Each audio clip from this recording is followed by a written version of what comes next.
You're heading south of the Mason-Dixon. This is the Week in Review at the Abbeville Institute.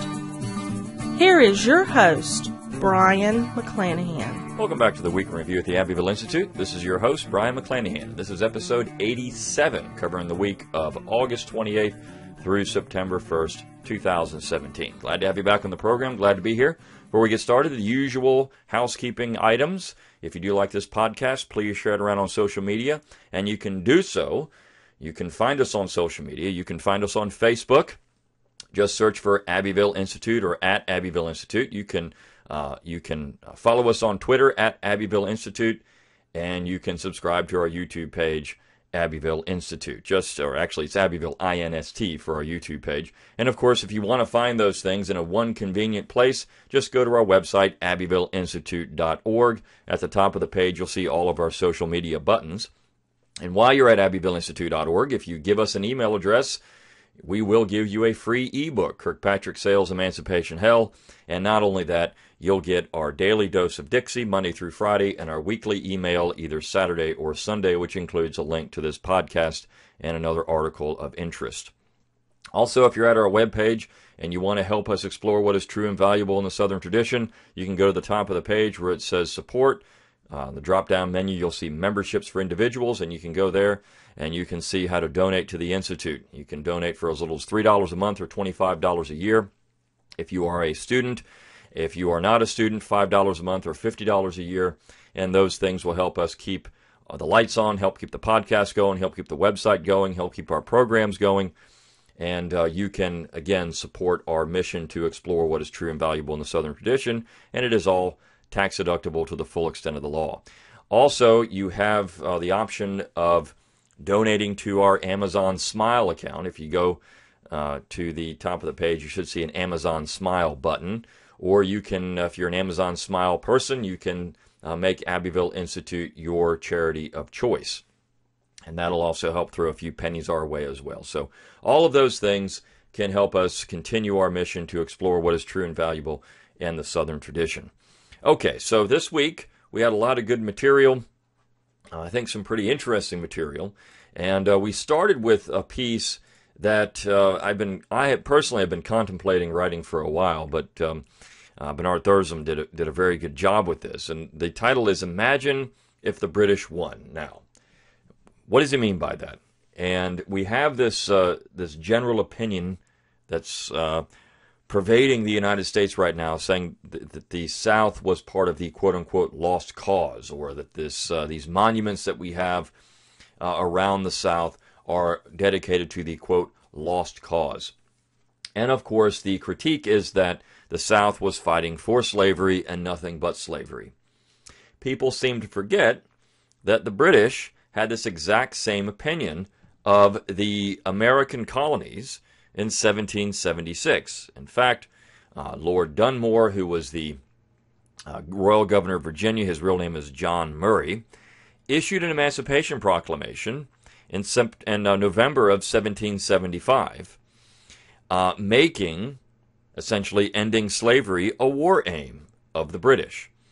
Now, if the British had won, would people like Jefferson and Washington and Franklin or Hamilton or Adams, any of these people, would they have been then lost causers under this type of definition? Because if the British had said in 1775 or 1776 or 1777 that they were fighting to free the slaves, which they could make that case after Lord Dunmore's proclamation, and the United States colonies, or the United States, separate states, lost, could then the British simply say this war was all about slavery and nothing but slavery? And of course, the irony in all this, as Bernard points out, is that the Royal African Company, which was led by the Duke of York, Charles II, at one point, King Charles II,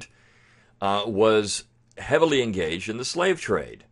Just like if you take the position for the United States in 1861, it was New England that was heavily engaged in the slave trade, and the South was, of course, profiting from that in terms of slavery itself, but the New England merchants were profiting more, perhaps, from the slave trade than the South was actually benefiting from slavery itself. So, and this is where George Mason stood up at the Philadelphia Convention in 1787 and said, look, you've left open the slave trade, which is a horrible thing, and you can't do that. And Southerners recognized that, particularly Virginians. They recognized that the slave trade was the worst element of the entire system. And this is why, Jefferson criticized it in the Declaration, the original drafts of it, which were removed. But the fact is, if the British had won, would the American War for Independence then be all about slavery and nothing but slavery? This is where all these arguments that somehow the war in 1861 is different than the war in 1776 fall apart. The men who were fighting in 1861 from the South clearly made it clear that they were fighting for the principles of 1776, for the idea of independence. And if you start tearing down their statues and their monuments, well, then you really do need to tear down the monuments of Washington and Jefferson and Mason. We forget that there was a new monument to George Mason on the National Mall in Washington, D.C. Now, of course, George Mason can be seen as more palatable because he helped write the Bill of Rights, but George Mason was a slave owner. George Mason, when he criticized the slave trade, was not very critical of slavery itself at that point. Now, Mason did have a much more benevolent attitude towards slavery, towards slaves themselves, and Mason was a typical Virginian in that way.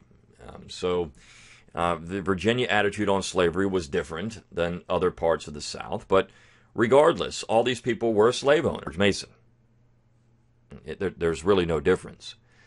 And so I think that it's amazing to me how our historical amnesia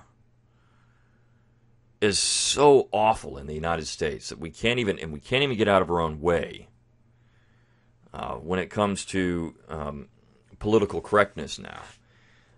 It's depressing in some ways, but this is why the Abbeville Institute exists, and it's why we try to publish pieces like this to show the hypocrisy of the entire situation. Now, of course, most of the American public is not for the removal of statues or monuments. They say leave them there.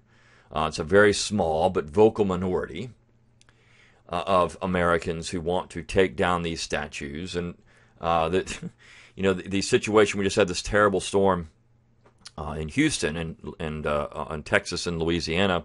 And, of course, Louisiana, New Orleans had the awful flooding not long ago, and the pumps that would pump the water out were broken.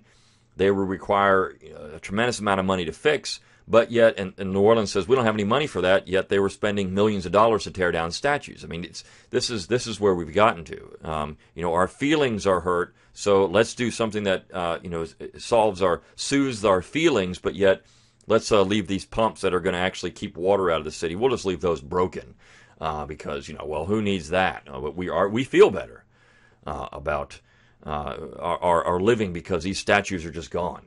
And they just make me feel terrible. That prevents me from doing what I need to do in my daily life and being a productive citizen.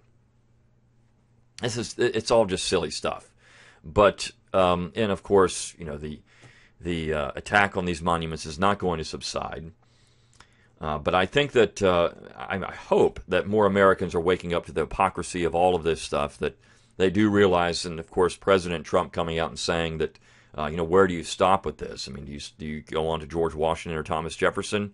I think that just making that statement, coming from the executive office in the United States, allowed people to say, well, yeah, wait a second here. There's more to this. But even things like in Wisconsin, there's an effort to change the name of a school from James Madison. because he was a slave owner, and I think this is where we're going with some of this stuff. Now, I did somebody brought to my attention last week. I misspoke on an article that turned out to be a hoax, though it looked very official, and I saw it several different places where there was actually graves being dug up in Ohio. That's not happening. Those statues are being vandalized in Ohio and toppled. And a lot of times in cemeteries and on private property, it's not just statues in public places that are being attacked. It's statues in cemeteries that are dedicated to Confederate soldiers who are buried there. It's statues on private property. It's monuments on private property that are being vandalized and destroyed. This is the terrible thing about it. We're not even talking about public monuments all the time. In some cases, we're talking about monuments on private property and in cemeteries. It's ghoulish to go out. And this is exactly what happened during the French Revolution, as graves were dug up and statues were toppled, and it's ghoulish. I mean, this is the type of mentality that these people have. It's very much a Marxist revolutionary spirit, to pull anything down and start over. I mean, look, the French revolutionaries were the first to change the calendar in the modern world, to change the calendar and get rid of Christianity, essentially. I mean, that was the main goal, to get rid of Christianity and start with year one. And, of course, this happened also in Asia, in Southeast Asia. In Cambodia, the Khmer Rouge did this, and of course, Pol Pot was educated in France, and so he understood the French revolutionaries. But this is what we're getting to here in the United States. It's not just Confederate monuments that are going to come under attack, and again, they're the low-hanging fruit, but eventually other things as well, including Christian symbols. And we've seen that Catholic schools are taking down statues of Mary and Jesus because they might be offensive. And this is just, it's getting to the point of where you could almost laugh at it if it wasn't really happening. But Bernard's point, what if the British had won, is well taken, because the British would have made the war all about slavery and nothing but slavery, perhaps, to demonize the founding generation. Of course, he says, maybe they left these, maybe the Americans would construct statues to George Washington or Thomas Jefferson, but then they would be some type, of lost causers, and, who knows.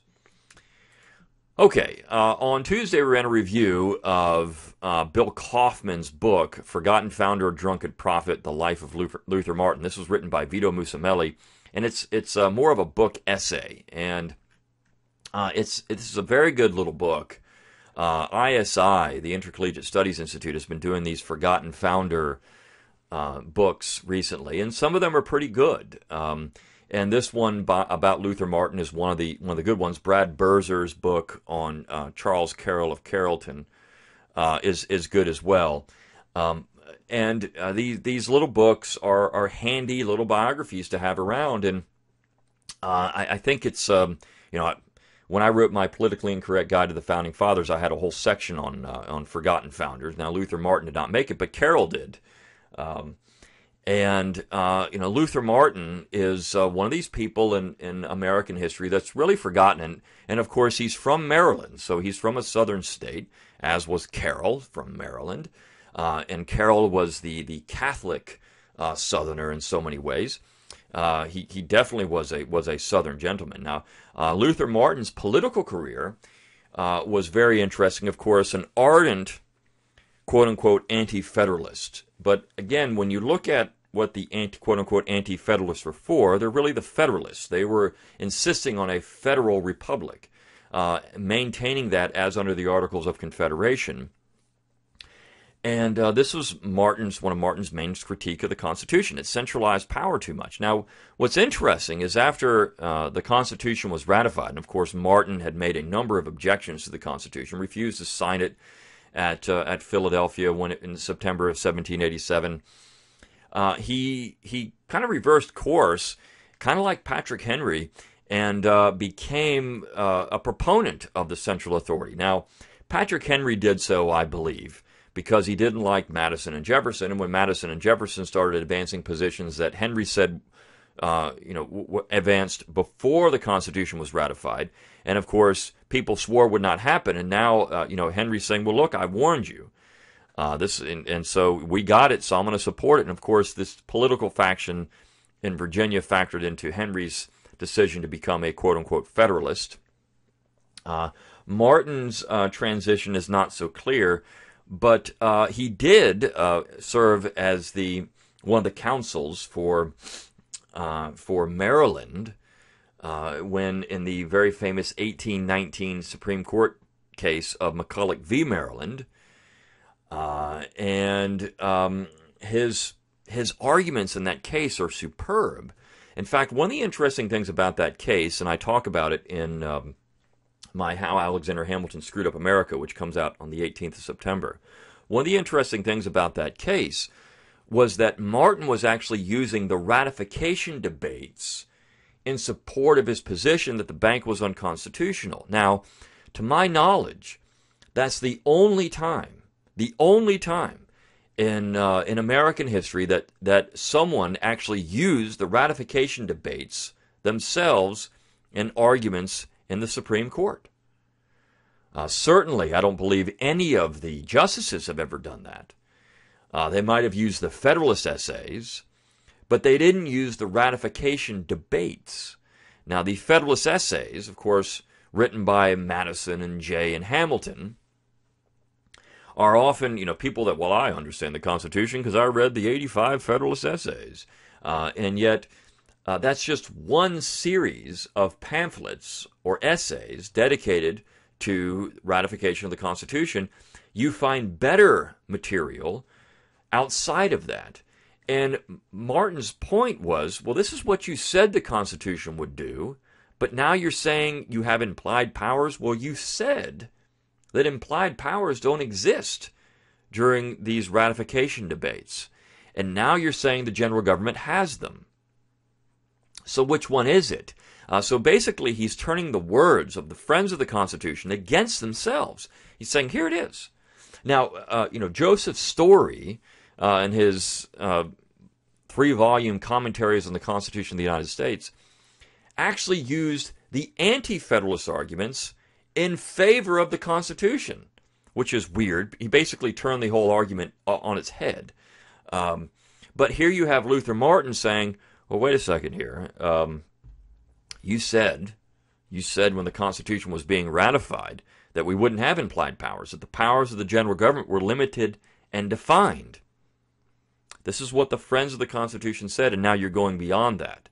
So this is a very good argument. Of course, Martin, and Martin was a great opponent of centralization in the period leading up to ratification. And I think the key thing to understand about these quote-unquote anti-federalists, what their argument was essentially is that, look, and even after the Constitution was ratified, I think one of the strongest arguments that you can make is that if you look at the preamble, and of course, the preamble is often used as justification for a centralized, nationalized central authority, where it says, we the people of the United States. The argument you can say with that is, but you have to put the next part, we the people of the United States in order to form a more perfect union. Now, a union of what? It was the same union that we had under the Articles of Confederation, a union of states. Not a union of people. It was clear the union had not changed. Again, Story's idea on misconstruction was, well, misconstruction would be saying the states are still part of that. Real construction is that this is a union of people, one people. It's a terrible argument. It falls apart under its own weight. It's ridiculous. But this is, I think, an important argument to make. It was a more perfect union of states, the same union that had existed before that point. Not some new union. It didn't say to create a new union of people. It said to create a more perfect union, the same union that had existed before. And so Martin and others, I think it's important to understand who Luther Martin was and his arguments leading up to the in opposition to the Constitution, of course, during the time of ratification, and then his arguments in the Mcculloch v. Maryland decision. They're fantastic, and I think he did a very good job in that particular case. So that by that point, his health was failing. He drank too much, as the title says, drunken prophet. And so he eventually had strokes, and so he had a miserable end of life. But while he was young and vibrant and active, his arguments against the Constitution are just fantastic and should be read. And of course, this little biography by Bill Kaufman, who's written some really good stuff. Ain't My America is a good one. This little book is good as well. Okay, the next piece we ran on Wednesday, American Presidents, Slavery, and the Confederacy by Clyde Wilson. Actually, this was kind of a collaborative effort between myself and Clyde, but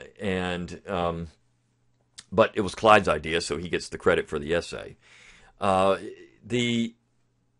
We're taking down statues, we're taking down images and symbols and all kinds of things, and of course, when Trump, as I just mentioned before, says, well, are we going to stop with Confederate monuments? We're going to take down Washington. We're going to take down Jefferson.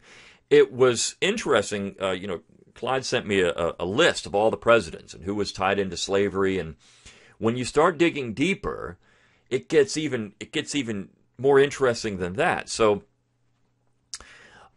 nearly every American president, as the piece said, would have to be withdrawn from our historical consciousness if you start looking at their ties to slavery, the Confederacy, or the South.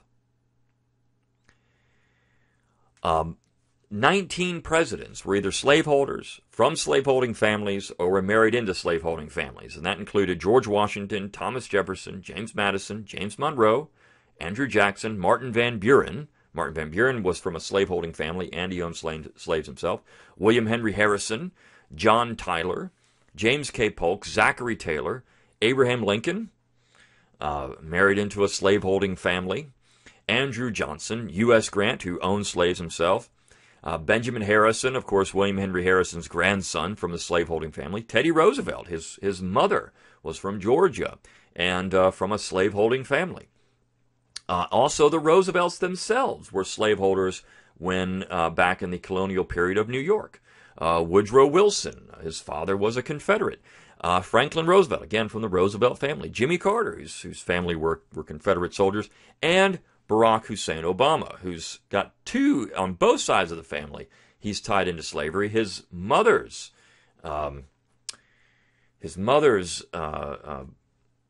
family were slave owners, and I'll get to his father's side in a second. So all of those people, slave-owning families, Jimmy Carter's family of slave owners.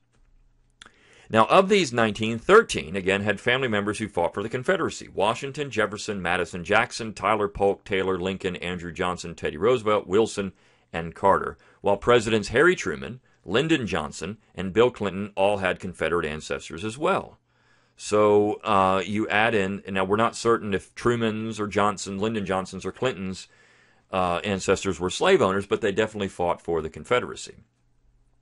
We know that the vast majority of Southern soldiers were not slave owners, so it wouldn't be surprising if these people did not have slave-owning ancestors.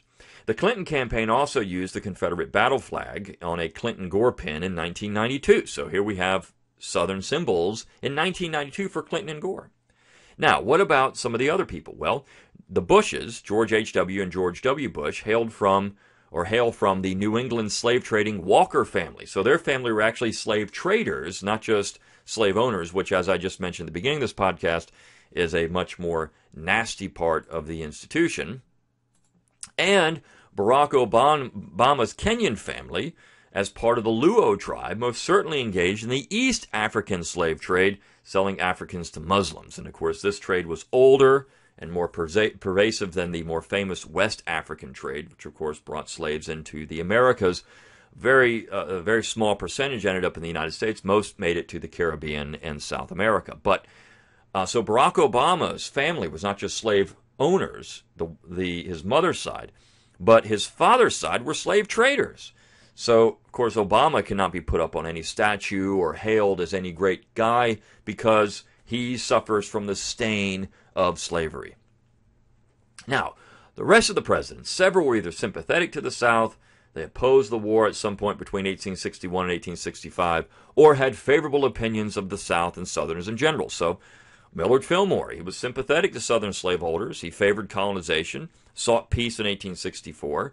He was labeled a traitor and a copperhead. Franklin Pierce, sympathetic to the South, had friendships with leading Confederate officials, including Jefferson Davis. He opposed the war. James Buchanan, sympathetic to Southern slave owners. He was close friends, in quotes, with William King of Alabama. The scandal, of course, is that they were actually intimately involved. But certainly he loved the South. Grover Cleveland opposed the war, appointed several ex-Confederates to high offices, including Lamar to the Supreme Court. William McKinley used a Southern strategy in 1896 to win over the support in the South. And, of course, he spoke favorably of Confederate soldiers. Taft, Harding, and Coolidge all presided over events honoring Confederate soldiers with Confederate battle flags. And Taft actually spoke directly to a UDC group of women in Washington, D.C. So he wasn't shy about his favorable impression of Confederate soldiers and the Confederacy. John F. Kennedy admired John C. Calhoun, spoke in front of the Confederate battle flag, actually received one as a gift from Senator Fritz Hollins of South Carolina. Richard Nixon had Confederate battle flag pins in 1972. Gerald Ford pardoned Robert E. Lee. You couldn't even get away with that at all today. Ronald Reagan portrayed Confederate soldiers in movies. And, of course, Donald Trump donated $25,000 to help rebuild Jefferson Davis's Beauvoir after Hurricane Katrina. And, of course, he made this statement right after the terrible events in Charlottesville, where he spoke very favorably of Confederate monuments. So that leaves 38. That's 38 of the 43 presidents who all in that list. 38. So there's 5 left. So that would mean maybe John Adams, John Quincy Adams, Rutherford B. Hayes, James Garfield, and Chester Arthur, and Herbert Hoover would be acceptable. But wait, John Adams was friends with Thomas Jefferson, and he tolerated slavery for the good of the Union. So he can't be seen as a great guy. If he was, he would have favored immediate abolition and really been working against these slave owners. So he's out. Hayes, of course, ended Reconstruction. I mean, this guy's an enemy of progress because he ended Reconstruction. Garfield said that racial equality gave him a, quote, strong feeling of repugnance. He supported colonization, so he's out. Chester Arthur, dedicated the Washington Monument. He's a shining example of a slaveholder. And he heaped praise upon Confederate veterans like John Daniel during the ceremony. And Hoover, well, you could say, well, Hoover, what about Hoover? He's got none of this stuff. Well, he wasn't for the New Deal, which, hurt black Americans. So, this guy's just awful. So that leaves one guy, John Quincy Adams. The one president can be honored because he doesn't have any of the stains of slavery, the Confederacy, Southern sympathies, or racism. He's dedicated to the proposition that all men are created equal, of course, with a capital E, supposedly. I can make a case that we could also eliminate him as well because he favored Hamilton's economic system, which is elitist, right? But perhaps we could just say, John Quincy Adams is the only guy. Now, of course, remember, John Quincy Adams served one term, didn't receive a majority in the popular vote, and won in the Electoral College for that matter, and won in the 1824 election through the corrupt bargain. No one could stand him. So this treasury of counterfeit virtue among Yankees only goes so far towards American political success. We're seeing it, and people are tired of this stuff. So the South is important to winning elections. We see it over and over again, and that's real America, and that's why. And so this is why Americans are saying enough is enough with a lot of these SJWs. Enough is enough. I think that the backlash is going to come. I hope it will. But enough is enough. This is stupidity on display. Now, our piece on Thursday, we're running short on time here. I got to get through these last couple pretty quickly. The piece on Thursday is about nullification, and I'm sure you've heard all the objections to nullification. This particular piece by Zachary Garris, who's a law student, is entitled 10 Objections to Nullification Refuted. So he goes through 10 very good, and of course the 10 objections are: 1, nullification does not work, and he points out that's false. It has worked every time it's been used, and he even points out 2 Supreme Court cases where these are anti-commandeering laws, and so the states cannot be compelled to enforce federal law. These are very important decisions. So if the federal government passes a law and the state says, that's fine, you can pass that law, but I'm not going to enforce it in this state. Essentially, that's what they're doing. I'm not going to use state resources to enforce a federal law. So you can send in your marshals and your ATF and your FBI if you have enough manpower to do so and try to enforce a law. But I'm not going to use any local law enforcement or state law enforcement agencies to enforce the law. So that's essentially nullification. He points out the argument that the Virginia-Kentucky resolutions were rejected by the other states. He said that's false. Now, what's interesting is that there's actually been some work done to show that not all the states rejected them. There were a few states that actually agreed with them and would have supported Virginia had it come to that, had it come to a confrontation. He says that the interpretation of the Constitution belongs to the Supreme Court. He says this is false. And he points out that this is the position of nullification, that the federal government doesn't have monopoly on its own power. The Supreme Court ruled against nullification. He says that's sort of true, but not necessarily, and this doesn't knock it down, because the point of nullification is to have another referee when it comes to constitutional legislation outside of the court. He says nullification is tied with slavery. That's false. Several states were using it to oppose slavery. The Civil War ended the possibility of nullification. He says that's false. It didn't. The Civil War settled nothing legally, just that the South was not independent. The Supremacy Clause means states cannot nullify federal laws. That's entirely false. Only laws made in pursuance of the Constitution are constitutional. Those that are not are unconstitutional. This is exactly how the Constitution was sold to the states during ratification. He says a fallacy. States cannot interpret the Constitution because it was created by the people. And, of course, that's the nationalist view of the Union, which is just simply not true, as I talked about just with Luther Martin. Nullification undermines the uniformity of the states and the effectiveness of federal laws. This is simply not true. The fact is that only laws that were for the general welfare of the Union or that were part of the enumerated powers of the government that are listed in Article 1, Section 8 are constitutional, and of course nullification is only against unconstitutional federal laws, as he says. And of course nullification risks the states undermining constitutional laws. It could happen, but it's unlikely to do so. In fact, the threat is, of course, that the federal government will pass unconstitutional laws and there will be no check. That's more of a reality than the states actually saying, oh, well, that constitutional law is null and void. This is a very good piece. It's nice to see a law student writing this. And, of course, he's a young law student. And I think it's great that we have people who are interested in the legal profession actually reading our material and getting involved in these ideas, because they're going to be practicing attorneys and then maybe judges someday. So it's important to have the legal profession actually start looking at real federalism as an important part of the legal ideas circulating in the United States.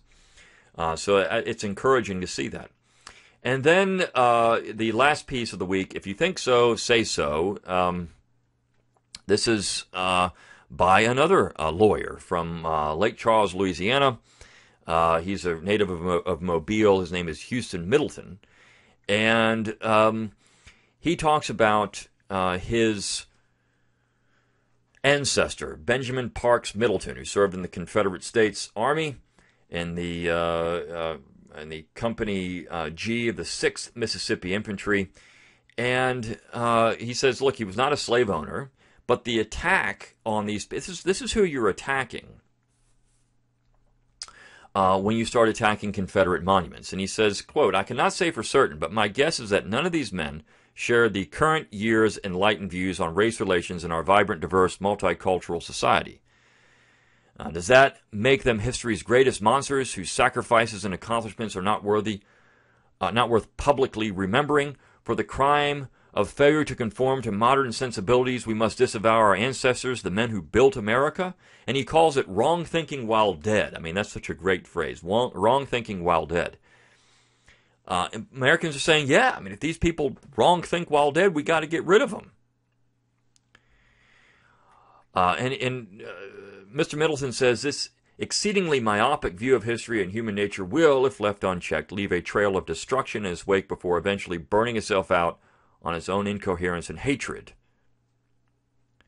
He says we must resist this by all peaceable means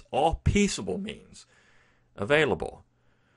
If we want to live in an America, a truthful America, warts and all, an America open to real diversity of thought, we must resist these totalitarian efforts to shoehorn American history into a political ideology. So if he says, if you think so, say so. This is why, the title of the piece is that. He says, pay no attention to all the names you're going to be called, but they have no meaning. And I think that is some of the stuff is burning out. These things that are used, people are starting to laugh at it because they've used it to mean anything. Anybody who thinks to the right of a social justice warrior is now a Nazi. It's ridiculous. Anyone who, Jack Kerwick had a great piece at townhall.com where he points out any American who thinks, even benign things like waving the U.S. flag, that becomes somehow a Nazi. But this is what the left is doing, and people are starting to wake up to this and saying, these people are crazy. They don't have any arguments. They're just thugs. They're jackbooted thugs who want to beat people up, who want to silence free speech. I mean, who want to take down monuments for what? There's no reason for it. And I think that, the sad thing is that there's a lot of younger people who are, if you looked at who's in favor of leaving monuments up and taking them down, generally younger people are more in favor of taking them down than the older generations of people. And of course, they're going to start running things one day. And so who knows, 20 or 30 years from now, as generations die out, perhaps it's going to be even worse. But right now, there's at least an opportunity here to ensure, through places like the Abbeville Institute and others, to ensure that these ideas can at least be heard. The Internet's a great equalizer. We can talk about, well, these are why we should leave monuments up. This is what's true and valuable in the Southern tradition. Certainly, every tradition's got good and bad. But these are the things that we should learn from the Southern tradition. These are why these monuments are important. And they represent not just the 4-year crusade for independence in the South, but also the principles, the founding principles of independence, self-determination, decentralization, Luther Martin. I mean, you go through all of these things, and you find that there's a cogency in it all, and this is why the Abbeville Institute exists. So I hope you enjoyed our material this week. Until next time, good day.